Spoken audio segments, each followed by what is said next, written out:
Apa kan? Kap. Oke, dimulai ya. Assalamualaikum warahmatullahi wabarakatuh.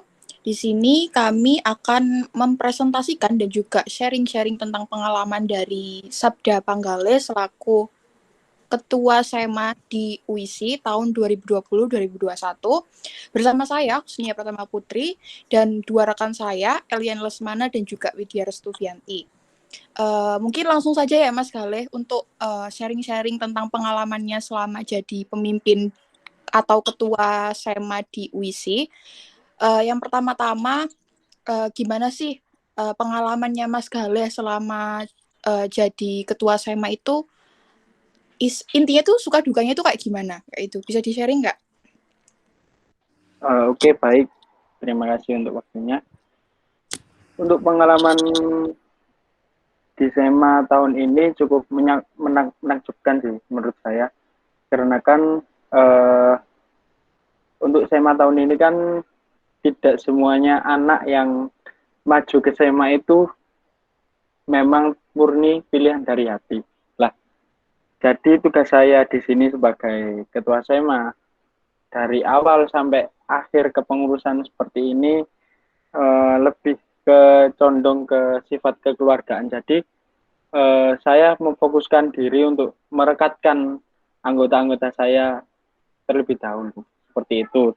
Dan nanti efek sampingnya bisa kalau ada mau menjalankan proker jadi itu bisa koordinasinya bisa baik, bisa enak gitu. Untuk dukanya juga itu apa ya? Dukai pengalaman saya di SEMA tahun ini itu ada aja sih anggota yang salah satu atau salah dua gitu mungkin yang agak hilang-hilangan gitu kayak gitu untuk dukanya sendiri. Iya, betul sekali ya Mas Galeh ya. Untuk sukanya mungkin bisa dapat relasi yang banyak, bisa kontrol orang yang berbagai macam karakternya, dan dukanya mungkin karena pandemi jadi nggak Oh bisa iya. langsung gitu ya sama teman-teman Hmm, lain. Jadi mungkin ada banyak satu dua anggota yang hilang-hilangan. Oke, langsung saja ke pertanyaan terkait materi atau teori di BSDM yang kami sempat dapatkan selama mata kuliah BSDM. Itu yang pertama, bagaimana sih staf atau anggota dari SEMA dapat berkontribusi terhadap kinerja di dalam organisasi? untuk staf atau anggota SEMA untuk biar bisa berkontribusi dalam suatu organisasi yaitu yang pertama itu kita harus menjalin komunikasi yang baik antar anggota anggota SEMA yang lain. Jadi untuk kita kalau mau menjalankan tugas itu jadi bisa koordinasinya itu jadi bisa lebih enak gitu. Ya sering-sering komunikasi aja lah satu sama lain antar anggota gitu. Seperti itu sih. Jadi kuncinya di sini itu mungkin lebih banyak komunikasinya ya Mas kali ya. Uh, Lalu kalau di SEMA itu apa ada kayak kan di himpunan kan ada kayak proker-proker gitu untuk anggota-anggotanya. Kalau di SEMA seperti itu atau enggak Mas Kale? Kalau di SMA ya sama saja sih sebenarnya kayak di organisasi lain cuma ranahnya di SMA ini kan lebih ke jaring advokasi sih. Kan SMA kan tujuannya kan untuk menjembatani KM WISI ke kemahasiswaan seperti itu. Untuk prokernya sendiri sih sama sebenarnya kayak kayak kayak himpunan gitu. Cuma di SMA ini terbagi menjadi dua lembaga, dua konstitusi, konstitusi legislatif baik yudikatif. Kalau yang yudikatif itu seperti contohnya kayak di persidangan gitu. Jadi untuk proker-prokernya mungkin ya kongres, terus HDPSDM, KDKM gitu. Terus untuk yang legislatif itu lebih ke proker umumnya aja sih. Kayak drakor, drama bareng lektor gitu. Terus sinkronisasi triwulan seperti itu. Mungkin langsung lanjut ke pertanyaan kedua, silakan. Nah, baik ya. Jadi, uh, kan Anda sebagai ketua SEMA ya, bagaimana sih Anda memberikan solusi atas permasalahan yang ada di dalam organisasi yang Anda pimpin itu seperti apa? Gitu. Untuk permasalahan yang saya terapkan ketika di SEMA saya ada sebuah permasalahan, yaitu ini kalau saya. Biasanya SEMA di tahun kepengurusan saya ini masalahnya itu lebih ke secara personal. Jadi antara anggota ini dan anggota yang satunya gitu. Jadi untuk saya sendiri sih cara mengatasinya kita ajak rapat bertiga seperti itu. Uh, nanti kita di situ itu seperti debat, beradu argumen. Nah nanti saya sebagai ketua itu nanti di yang netralin mereka, kayak yang nengai gitu. Jadi biar mereka itu bisa puas gitu, mau meluapkan emosinya ke anak itu gitu. Cuma tetap saya dampingi agar mereka juga tetap tahu batasan kalau sebuah permasalahan itu tidak baik kalau dibiarkan secara terus-menerus. Soalnya nanti efeknya di semanya nanti. Ya seperti itu sih, kurang lebih kayak gitu. Jadi untuk misal ada suatu permasalahan gitu, diselesaikannya itu secara individu gitu ya, ke Gimana? orang Cara tersebut. apa? Secara individual gitu, kayak mengadakan debat itu apakah dalam satu organisasi itu atau ke seseorang itu saja? Iya, yang punya masalah saja. Oh, ya. Mungkin Nanti pertanyaan saya selanjutnya dari Iya, rekan saya. bentar ya.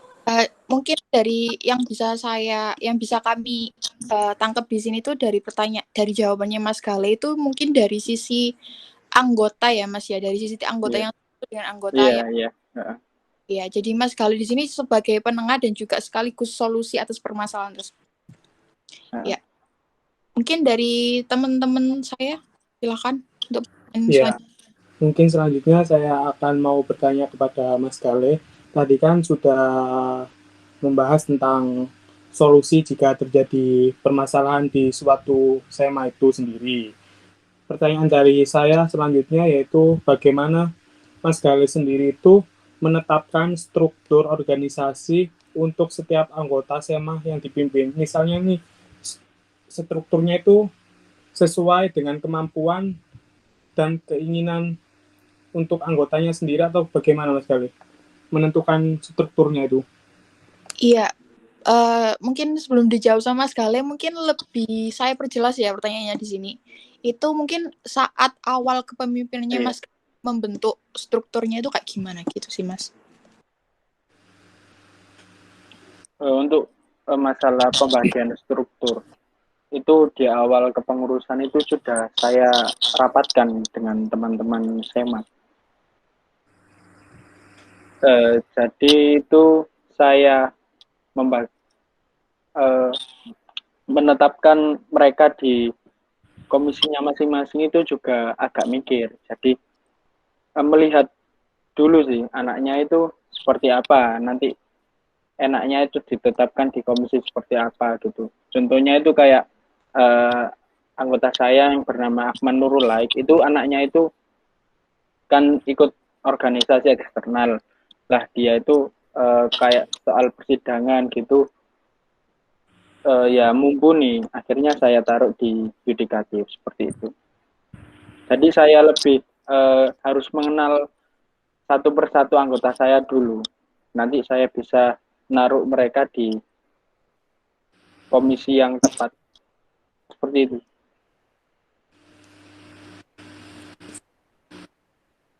Iya, jadi apa ya, caranya Mas Gale buat ngatur struktur organisasinya itu ditanyain dulu sama yang bersangkutan, sama anggota-anggotanya. Betul ya Mas ya? Iya. Nanti dari situ bisa dikulik minatnya tuh di sisi mana, terus bakatnya tuh kayak gimana, terus bisa ditempatkan di mana. Kayak gitu ya Mas ya. Benar-benar seperti itu. Oke, mungkin dari Mas Elian cukup atau ada yang perlu ditanyakan lagi?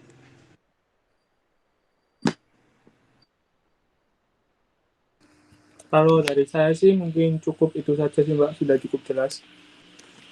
Oke, mungkin yang selanjutnya pertanyaan dari saya terkait apakah Mas Gale ini sebagai ketua SEMA juga memantau dan merencanakan calon ketua SEMA pada tahun depan. Di sini kan bisa dikaitkan sama teori suksesi kepemimpinan.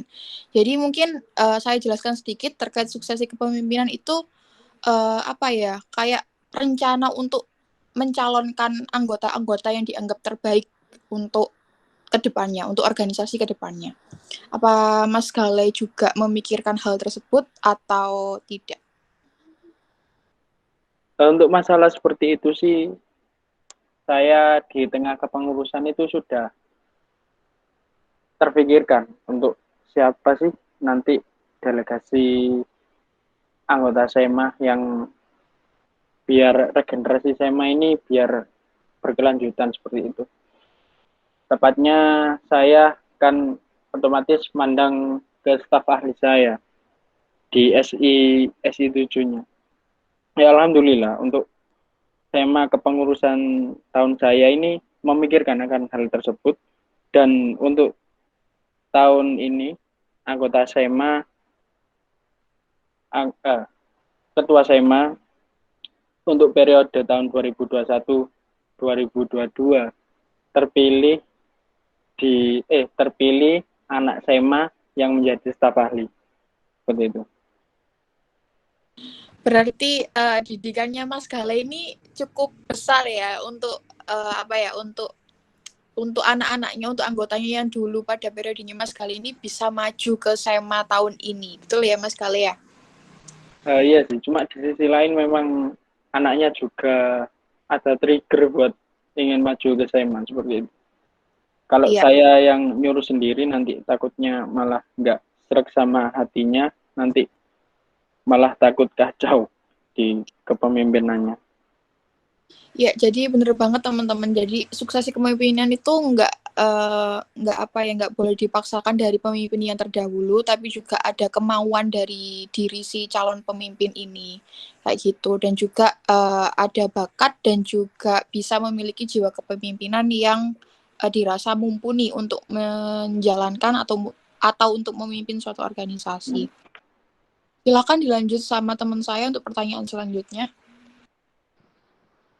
Ya, untuk pertanyaan yang selanjutnya, misalnya nih, kepemimpinan Gali sebagai ketua SEMA ini dinilai baik oleh dosen, lalu kemahasiswaan, anggota, dan juga teman-teman di UISI, dan Anda diminta untuk menjabat 2 periode, apakah Gali bersedia atau tidak? Dan jika bersedia, alasannya apa? Jika tidak pun, alasannya seperti apa? Oke, terima kasih atas pertanyaannya.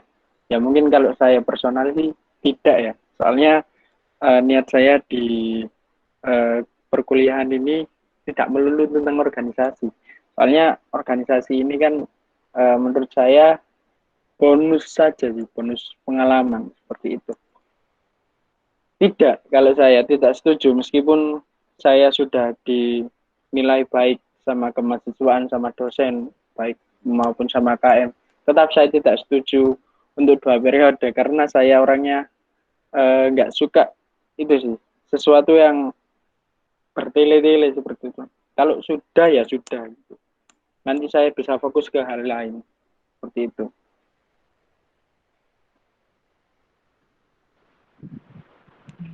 Baik, kalau gitu. Jadi tidak setuju ya kalau misalnya dipilih untuk menjabat 2 periode. Mungkin tidak tanya setuju banget. Atau kan saya mungkin. Ya, mungkin pertanyaan selanjutnya dari saya ingin lebih tahu mengenai SEMA sih. yaitu menurut Mas Gale nih sendiri sebagai ketuanya, ketua SMA, seberapa penting sih perubahan untuk manajemen kepemimpinan di suatu organisasi, terutama di SMA-nya itu sendiri? Untuk perubahan manajemen kepemimpinan sih sangat penting menurut saya. Dikarenakan setiap tahun itu kan pasti ada sesuatu yang perlu dirubah. Itu. Manajemen perubahan. Oh, boleh diceritain seperti apa sih manajemen perubahan? Saya kok nggak nggak. Manajemen perubahan itu Ya. seperti adanya perubahan di pihak kepemimpinannya sih Mas, lebih ke situ Mas. Oke, mungkin tak tambahin sedikit ya. Dikatakan sama teman saya tadi, itu banyak aspek sih yang bisa tentang perubahan manajemen. Yang pertama itu sisi kepemimpinannya, itu kayak tadi kan Mas Gale udah nggak setuju ya sama apa ya, sama 2 periode. Nah, alasan Mas Gale buat nggak setuju itu terkait hal apa sih? Apakah pergantian seorang kepemimpinan itu penting atau enggak sih menurut Mas Gale kayak gitu sih? Oh ya. Oke. Terima kasih untuk penjelasannya Mbak Kusnia. Kalau menurut saya sangat penting karena mengingat jawaban saya yang pertama tadi, saya tidak setuju dengan 2 periode, maka untuk pergantian kepemimpinan ini menurut saya sangat penting dikarenakan di suatu sistem lembaga atau instansi itu kalau dipimpin hanya orang tersebut maka yang lainnya mungkin merasakan kebosanan sih. Soalnya kan tidak semua orang bisa sepaham sama dia seperti itu. Jadi perlulah untuk apa pergantian kepemimpinan itu tadi. Seperti itu kalau menurut saya. Iya, betul sekali sih. Saya sempat sependapat sama Mas Gale karena apa ya? Karena kepemimpinan kan butuh fresh ya, butuh pandangan-pandangan dan juga pikiran-pikiran baru terkait kemajuan dari suatu organisasi. Oke, yang selanjutnya mungkin bagaimana sih caranya Mas Gale mengkontrol tugas setiap anggota SMA yang dipimpin dari waktu ke waktu. Misalnya itu mungkin ada rapat mingguan, rapat per bulan atau kayak gimana, itu caranya Mas Gale itu kayak gimana ngontrol tugas atau proker-proker yang dijalankan oleh anggotanya? Untuk saya sih di kepengurusan saya untuk controlling tugas ini saya setiap 2 kali sehari itu biasanya nanyain progresnya sampai mana seperti itu. Kalau perlu diadakan rapat dengan teman-teman SMA, ya kita rapatkan seperti itu. Jadi di kepengurusan saya ini saya menerapkan banget untuk sistem komunikasi ini. Soalnya mengingat dari awal SMA kan pesertanya kan nggak dari hati. Jadi sampai detik ini pun saya masih menerapkan untuk sistem komunikasi itu tadi. Tak luput juga dengan itu tadi apa? Controlling tugas seperti itu. Jadi setiap 2 kali sehari atau 3 kali sehari itu saya tanyain anaknya.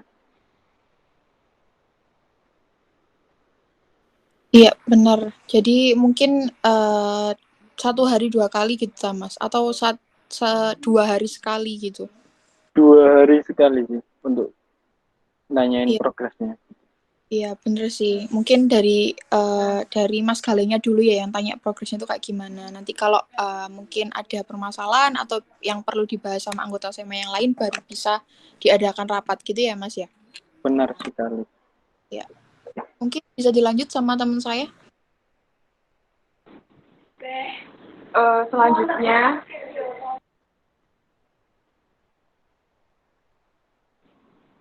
Selanjutnya tentang pelatihan. Apakah di SMA pada tahun ini diadakan pelatihan untuk stafnya seperti atau dibanding atau sharing dengan univ lain atau yang lainnya?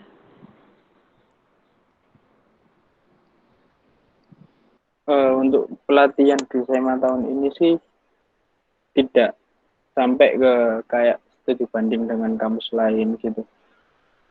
Lebih ke itu sih kalau saya, lebih ke sharing kepada kepengurusan saya yang sebelumnya ke Mas Andrian seperti itu. Jadi mereka biar dapat pandangan apa yang perlu dirubah dari kepengurusan sebelumnya. Jadi dari situ kan kita bisa melaksanakan PR kepengurusan saya yang sebelumnya. Itu sih. Pelatihannya kayak gitu.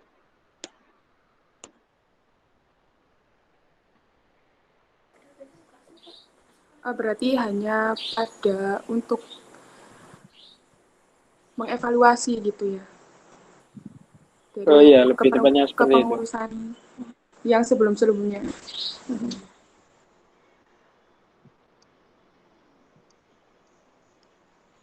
Mungkin pertanyaan selanjutnya. Ya, mungkin pertanyaan selanjutnya saya lebih ke ini sih Mas, bagaimana sih sistem rewarding yang ada di SEMA ini jika ada anggota dari SEMA itu yang mendapatkan prestasi dari luar kampus gitu, gimana sistem rewardingnya Mas? Mungkin saya tambahi ya Mas kali ya. Mungkin di sini selain anggotanya berprestasi, tapi kinerjanya juga bagus. Terus apa ya, dia sangat menonjol waktu di SMA itu kayak gimana? Ada rewarding atau tidak atau bagaimana Mas? Untuk di kepengurusan tahun ini sih tidak ada seperti itu. Soalnya dari saya sendiri niatnya mau saya bagi rata semua. Jadi soalnya saya melihat teman-teman SMA ini bekerjanya itu rata gitu, nggak salah satu yang menonjol bekerja gitu, enggak seperti itu. Kalau masalah prestasi anak SMA ada sih sebenarnya untuk sampai ikut ke PKM itu, cuma tidak ada sistem rewardingnya dari tidak organisasi SMA pengurusan saya. Iya, mungkin belum diadakan gitu ya Mas ya, lebih tepatnya belum diadakan di tahunnya Mas kali ini. Mungkin kedepannya mungkin ada gitu ya Mas ya. Untuk Kemungkinan. iya, mungkin pertanyaan terakhir dari saya, bagaimana sih Mas Gale menyikapi adanya perbedaan perencanaan di awal dan juga akhir? Mungkin lebih ke kayak Mas Gale waktu awal kepemimpinan itu, Perubahan program. iya, udah merencanakan sebaik mungkin dan seperti apa yang diinginkan, tapi pada akhir itu nggak bisa ngejalanin proker itu, belum bisa ngejalanin karena ada kendala atau kondisi tertentu. Itu gimana Mas? Di SMA tahun ini itu ada permasalahan seperti itu, yaitu amandemen KDKM itu. Untuk masalah, untuk soal itu dari awal memang dari anggota SMA sudah ada trigger untuk buat mengamandemen KDKM itu tadi. Cuma di pertengahan kepengurusan itu tiba-tiba kok terlalu ribet gitu, terlalu susah, mengingat SDM kita juga kurang mumpuni akan mempelajari hal tersebut. Jadinya ya cukup sampai di ADB SDM saja sih, nggak sampai ke KDKM-nya. Mungkin untuk saya sih mau melimpahkan ini ke kepengurusan saya selanjutnya, seperti itu. Oke, terima kasih. Mungkin itu saja dari kami. Pertanyaan-pertanyaan terkait PSDM di SMA UISI. Harapannya nanti bisa memberikan banyak manfaat bagi para penonton dan juga bagi teman-teman sekalian. Amin. Oke, saya tutup. Wassalamualaikum warahmatullahi wabarakatuh. Waalaikumsalam warahmatullahi wabarakatuh. Waalaikumsalam. Udah. Makasih ya, Gale. Wis mau diwawancara.